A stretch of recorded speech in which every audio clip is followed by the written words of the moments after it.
Κρυός, ένας καταπληκτικός μήνας, όπου οι χωρισμένοι σύντροφοι θα βρουν αφορμές για να μιλήσουν αλλά και να δώσουν ευκαιρίες για άμεση επανασύνδεση. Τα οικονομικά σας έχουν άνοδο. Ταύρος, εξαιρετικός ο Φεβρουάριος για εσάς τους εν σχέση. Συζητήσεις θα προκύψουν για επισημοποίηση. Καρμικές γνωριμίες θα φανερωθούν στους ελεύθερους. Ταξίδια έχει το πρόγραμμα και συνεργασίες.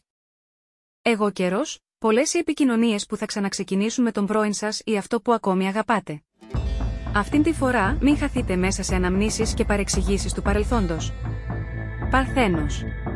Υπάρχουν κάποια καλά νεότερα από το άτομο που έχετε μέσα στη σκέψη σας. Μια φιλική προσέγγιση θα σας βάλει ξανά σε σκέψεις για άμεση επανένωση. Η εργασία σας θα έχει σημαντική άνοδο πια. Λέοντας. Μάλλον δεν αισθάνεστε έτοιμοι για σημαντικές αλλαγές μέσα στην αισθηματική σας πραγματικότητα. Το τέρι σας ή αυτός που τρέχει μέσα στη σκέψη σας, θέλει να σας κάνει φρέσκες προτάσεις. Δίδυμοι. Ανοίξτε την αγκαλιά και τις τσέπες σας.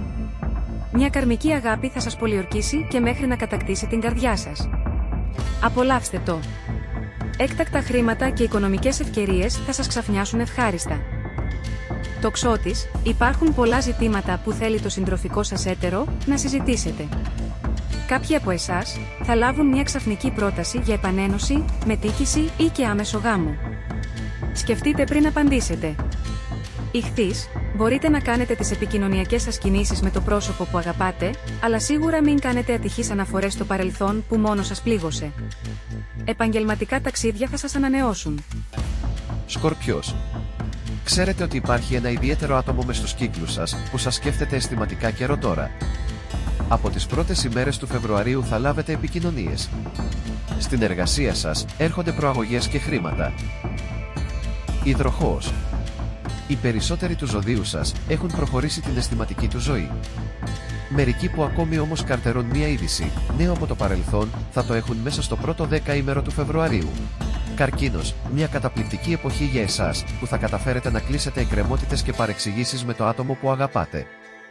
Πιθανόν εσείς οι ελεύθεροι, να κάνετε μια νέα γνωριμία που θα σας βάλει και πάλι στο παιχνίδι της αγάπης.